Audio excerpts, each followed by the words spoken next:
다음은 경기 광명시 을 더불어민주당의 양기대 의원님 질의해 주십시오. 네, 경기 광명을의 양기대 의원입니다. 지사님과 우리 또 경기도 공직자들 참 노가 많으십니다. 지사님, 제가 존경하는 정성호 의원님께서 지사님 파기환송심에서 무죄가 확정된 후에 어려운 환경을 이겨낸 인간 승리의 화신 같은 사람이라고 이 지사를 지켜세웠지 보셨죠? 저도 봤습니다. 또 이 지사님의 그 돌출적인 행동에 대한 세간의 우려를 염두에 둔 듯 이재명은 돌출적인 사람이 아니다. 매우 현실적이고 합리적인 사람이라고 옹호했는데 동의하시죠? 저는 실제 그렇다고 생각합니다. 또 이 지사님 말씀하실 때마다 공정과 정의를 입에 달고 사시는데 네, 일각에서 제기하는 그런 특혜 논란 그건 맞지 않죠? 네 그렇습니다. 네. 오늘 보니까 정성호 의원님 말씀대로 지사님께서 차분하고 유연하고 좀 여유가 있는 것 같습니다. 네. 지사님, 성남시장 재직 때부터 경기도하고 정부에 맞서서 성남형 기본소득 및 복지제도 시행을 위해서 많이 노력하셨죠? 네. 이제는 이 지사께서 트레이드 마크가 되어 있는 기본소득이 우리 사회의 가장 중요한 지금 논쟁이 되고 있습니다. 다만 이제 코로나19로 매우 어려운 상황에서 억대의 경기도 예산으로 타임즈 미국판에 기본소득 광고를 한 거에 대해서는 비판이 있다는 건 아시죠? 네, 뭐 그렇게 볼 수도 있을 것 같습니다. 본 의원은 지사님의 기본소득에 대한 그 무한한 열정을 아는 참모들이 한 것이라고 믿고 싶습니다. 그렇죠? 네. 지사님, 지난 9월 초에 확정된 경기도의 올해 2차 추경을 살펴보니까 네. 사회적 취약계층인 노인과 장애인 관련 사업비가 총 147억 9천만 원이 삭감됐더라고요. 네. 그래서 이제 이를 두고 기본소득 재원을 마련하고 또 지역 화폐 발행을 위해서 복지 재원을 줄인 게 아니냐 하는 그런 지적도 있던데 그건 어떻게 생각하십니까? 그게 아마도 이제 코로나19 때문에 편성했던 500억 삭감한 내용 중에 일부일 것으로 생각이 되는데요. 그건 중앙정부에 해당 동일한 예산이 추가 확보됐고 또 전원에게 공정하게 공평하게 지급하는 예산 1조 3,700억 있기 때문에 사실 중복된 것이어서 삭감했던 겁니다. 네. 그 복지 총량은 저희가 늘어나고 있다는 말씀드리고요. 네.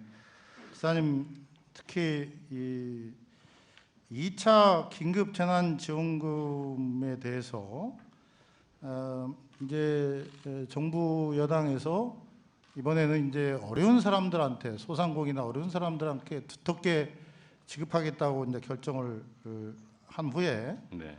이 지사께서 홍남기 경제부총리에게 1인당 1만 원씩 3개월 시한부 지역화폐로 지급하는 방안을 검토해달라고 호소했는데 홍남기 부총리는 들은 채도 하지 않았어요? 네. 이때 좀 열 받으셨죠?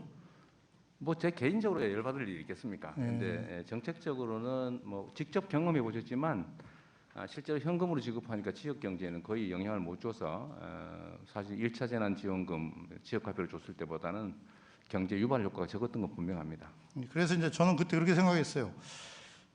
이 지사께서 좀 열은 받아서 저는 이 지사 성격상 경기도 예산으로라도 2차 긴급 재난금을 지역 화폐로 네. 전 도민에게 지급할 줄 알았는데 안 오시더라고요. 왜 안 오셨어요?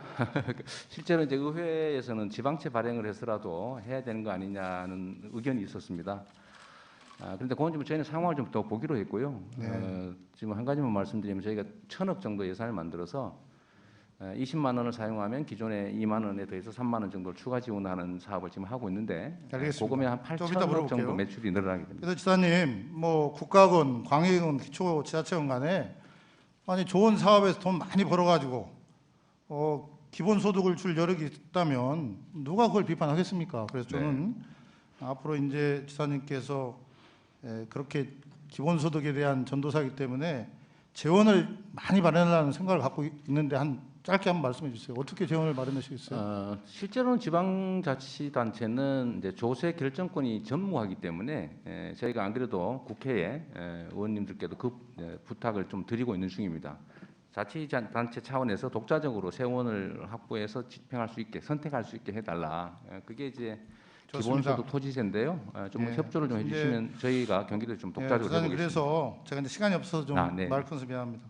존경하는 정성원 말씀대로 이 기본소득도 현실적이고 합리적인 그런 방안으로 국민의 공감을 얻으면서 잘 추진하기를 바라겠습니다. 이런 문제점들을 좀 보완하면서요. 네. 특례시 문제 좀 얘기를 하겠습니다. 역시 지사님 같이 힘센 분이 특례시 문제를 반대하니까 상당히 이제 사회적 파장이 커요. 또 성남시장 시절에는 역시 특례시를 정한다고 찬성도 하셨으니까 이제 더 그러겠죠. 근데 저는 지사님 입장 이해 갑니다. 왜냐하면 아예 100만 도시 3개, 50만 이상 7개가 빠져나가면 경기도가 형해화될 가능성이 높잖아요. 그런 점에서는 뭐 입장 이해하는데, 그런데 문제는 그거잖아요. 이런 이제 갈등이 생기니까 지방자치법 개정안이 국회에 와 있는데 행안부는 나 몰라라 하고 법 던져놓고 기초지자체들 중에서 50만 미만은 또 적극적으로 반대하면서 여러 가지 주장을 하고 있고, 또 여기 여당 그 최고위원인 우리 수원시장은 특례시 지정해 달라고 뭐 오래전부터 주장을 해오고 있잖아요. 그래서 이렇게 지금 사전 조정이 안 돼가지고 중구난방인데 이 지사님 어떻게 생각하세요? 결론은 이렇게 논쟁 많은 이견이 많은 부분은 빼고 꼭 필요한 지방자치법안은 통과시키자고 하는 게 시도지사 협의회의 공식 의견이고 저도 그 점에 동의합니다. 알겠습니다. 그러면 평소에 이 갈등과 투쟁의 리더십으로 이렇게 소문난 우리 이 지사께서 네. 이번에는 좀 조정의 리더십 발휘해서 한번 중재안 잘 마련해 볼 의향은 없어요? 아까 말씀드린 게 바로 그 점입니다. 이 부분 좀 빼고 이건 좀 심도 있는 논의를 좀 하고. 근데 이제 빼면은 또 아까 수원시장 같은 분들은 또 거부할 텐데 아무튼 잘 좀 부탁드립니다. 네, 네, 알겠습니다. 위원장님, 제가 답 삼아서 조금 정리 말씀드리겠습니다. 예, 말씀하십시오. 첫 번째로는 아까도 말씀을 좀 드렸는데 이게 지금 특례시의 재정이 제일 큰 문제입니다. 근데 원래 제가 알기로는 특례시 얘기를 할 때는 재정 문제는 제외한다가 암묵적 동의사항이었다고 제가 알고 있어요.